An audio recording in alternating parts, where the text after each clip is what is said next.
So my question is to Rohit అండి. Hi, this is Dheeraj from Filmy Focus. So మీరు డెలిబరేట్గా ఒక 6 years గ్యాప్ తీసుకున్నారని చెప్పేసి మీరే మెన్షన్ చేశారు.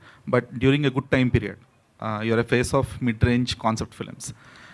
కొంచెం గ్యాప్ తీసుకున్న తర్వాత మళ్ళీ మీ ఉనికిని మీరే చాటుకోవాల్సిన పరిస్థితి, లేదంటే కొంచెం దాన్ని ఎగ్జిస్టెన్స్ అనేది కొంచెం ప్రౌడ్గా చెప్పుకోవాల్సిన సిచ్యువేషన్ వచ్చింది. So how do you feel about that?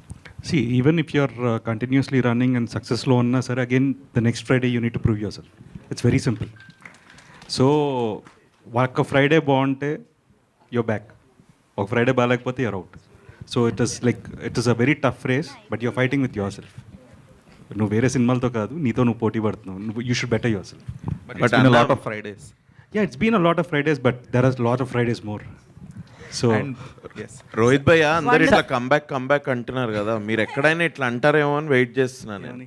Gap ఇలేదు, వచ్చింది. ఎందుకంటే యాక్చువల్ స్టోరీ అదే కదా. అండ్ మీరు like there are many political affiliated families in the film industry, and మీరు one of that. But compare to other political affiliated families from heroes అయి ఉండొచ్చు, లేదా actors అయి ఉండొచ్చు, you are the only person కొంచెం యాక్టివ్గా, లేదంటే దాన్ని స్పందించడం కానీ ప్రతిస్పందించడం కానీ కొంచెం మీరు యాక్టివ్గా ఉంటారు. సో దాని ఎఫెక్ట్ అనేది ఎంతవరకు మీ కెరీర్ మీద, లేదంటే మీ పర్సనల్ లైఫ్ మీద పడిందని మీరు అనుకుంటున్నారు? See, definitely I can never see, I come from a political family into films. So నేను సినిమాల నుంచి, because like that is like my families legacy, and family అక్కడ ఉన్నారు. ఇప్పుడు the comments which I see in my section, because someone randomly put up a post saying ఏంటంటే government ఉన్నప్పుడే ఇలా సినిమాలు చేస్తాను, ఇవి someone put a random post and now everyone writes it. See, even I can just give a counter, but there's no point. Even I'm also behaving like them. So I try to ignore it, and I just try to నా సినిమాలు చూడడానికి వచ్చి నన్ను ఇష్టపడే వాళ్ళ కోసం నా మంచి సినిమాలు చేద్దాం అనుకుంటున్నాను. సో డెఫినెట్గా this is one of the films, and 100% అందరికీ నచ్చేస్తే నేను దేవుడిని అవుతాను. సో నాకు వద్దది. I will be a normal person and let my films entertain people more. So glad for it. Sridevi garu, so మీ debut film, not a debut actually, Rukmini తర్వాత ఈశ్వర్ వచ్చింది. Yes, and that same Eeswar is going to release on October on the occasion of Prabhas birthday. Like what is your reaction? Like మీ second innings అనేది Sundarakanda, and your first debut as a heroine in Telugu is releasing during the same time period. Like how is it feeling? అదే అండి, అన్నీ ఒక time అని అంటారు ఎవరికైనా, it's just a time.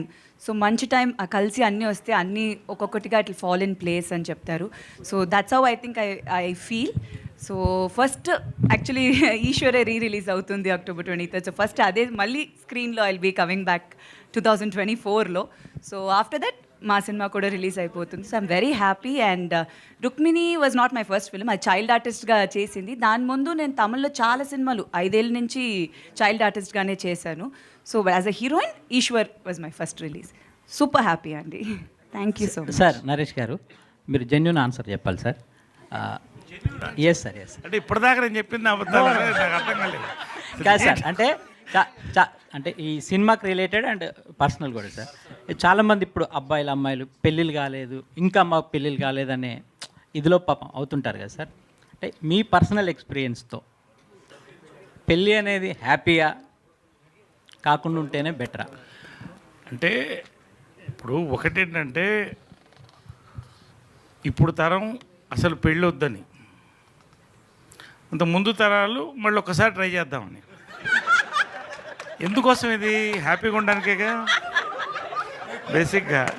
కాబట్టి ఈ మధ్యలో నేను అంతే. Okay, on that note, let's wrap this media conversation. Thank you so much.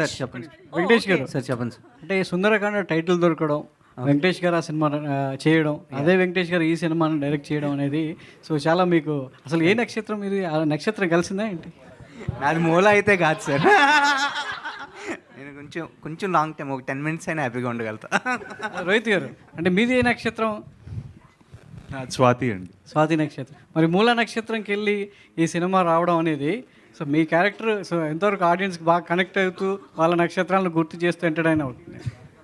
అంత జాతకాల సినిమా కాదండి ఇది.